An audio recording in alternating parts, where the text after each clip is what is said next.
री नीट नहीं होगा। नीट को लेकर सुप्रीम कोर्ट ने अपना फाइनल डिसीजन दे दिया है। आज जो दिन भर हियरिंग चली सुप्रीम कोर्ट में, उसमें कोर्ट ने ये माना कि नीट का पेपर लीक हुआ है और इसका पुख्ता सबूत है कोर्ट के पास कि पटना और हज़ारीबाग सेंटर पर ये पेपर लीक हुआ है। कोर्ट ने कहा कि जितना भी मटेरियल या प्रूफ या एविडेंस कोर्ट के सामने पेश किया गया वो कंक्लूसिव नहीं था ये डिसीजन लेने के लिए कि नीट का जो पेपर लीक है वो मास लेवल पर हुआ है या ये सिस्टमेटिक फेलियर है जिसका कि इम्पैक्ट पूरे नीट के एग्ज़ाम पर पड़ा है। इसलिए नीट को कैंसिल नहीं किया गया है और री नीट का डिसीजन कोर्ट ने नहीं दिया है। कोर्ट ने जिन सबूतों को माना है इसमें या जिस डेटा पे बेस्ड उनका ये डिसीजन है, उसमें जो सीबीआई ने अपनी रिपोर्ट पेश करी थी और उसमें कहा था कि लगभग 150 स्टूडेंट्स तक ये लीक पेपर का बेनिफिट पहुंचा है, वो उसको बेस माना गया है। इसके अलावा जो कोर्ट ने एनटीए से डेटा एनालिसिस मांगा था जिसको कि आईआईटी मद्रास ने रेडी करके दिया था, उस डेटा को इस डिसीजन का बेस लिया गया है। उस डेटा में ये कहा गया, जो कंपैरिजन दिया गया वो सिटी वाइज भी था, सेंटर वाइज भी था और लास्ट ईयर के जो रिजल्ट्स थे उसका भी कंपैरिजन किया गया था और कोई भी लार्ज या मैसिव एबनॉर्मलिटी उस डेटा में देखने को नहीं मिली। एक जो और बहुत ही महत्वपूर्ण बात आज के डिसीजन में रही वो ये था कि एक क्वेश्चन जिस पर बहुत सारे स्टूडेंट्स ने एनटीए को रिक्वेस्ट भेजी थी या बहुत सारे स्टूडेंट्स ने जिसको लेके वो कोर्ट में भी गए थे, एक क्वेश्चन जिसके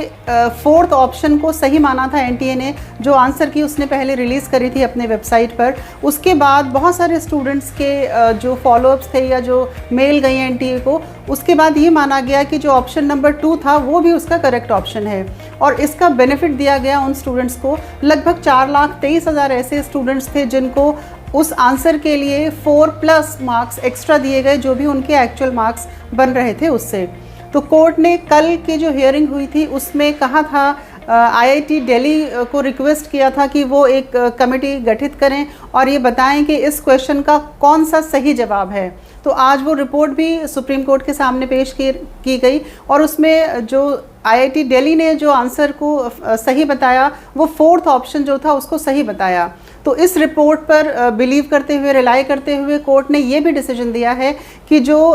एक एक्स्ट्रा मार्क्स, एक्स्ट्रा क्वेश्चन के लिए जो 4 मार्क्स स्टूडेंट्स को दिए गए थे, लगभग 4,23,000 ऐसे स्टूडेंट्स थे, वो बेनिफिट अब उनको नहीं दिया जाएगा और एनटीए को अब एक रिवाइज्ड रिजल्ट अपनी वेबसाइट पर दोबारा से रिलीज़ करना होगा। तो हम मानते हैं कि बहुत सारा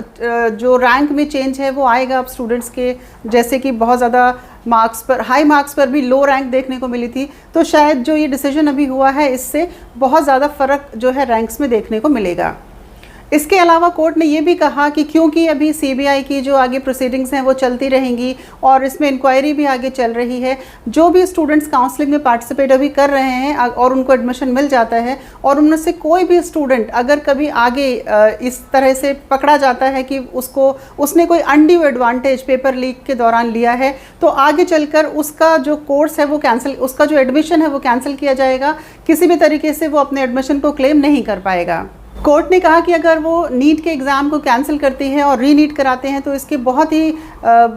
इम्प्रैक्टिकल कॉन्सिक्वेंसेस होंगे, जिससे कि जो काउंसलिंग प्रोसेस है, जो एडमिशन प्रोसेस है, वो पूरा डिले हो जाएगा और स्टूडेंट्स और को बहुत हार्डशिप इसमें फेस करनी पड़ेगी। तो अभी क्योंकि कोई भी ऐसा कंक्लूसिव एविडेंस जो पिटिशनर्स थे जो ये डिमांड कर रहे थे कोर्ट से कि री नीट होना चाहिए, कोई भी ऐसा कंक्लूसिव डेटा वो कोर्ट के सामने पेश नहीं कर पाए, तो इन्हीं सब चीज़ों को देखते हुए कोर्ट ने ये डिसीजन दिया है। तो हम उम्मीद करते हैं कि जल्दी ही एनटीए की वेबसाइट पर रिवाइज्ड रिजल्ट डिक्लेयर होगा और अब जल्दी ही काउंसलिंग शुरू होगी। तो काउंसलिंग से रिलेटेड और अपडेट्स लेकर हम आपके सामने आते रहेंगे। तब तक के लिए नमस्कार।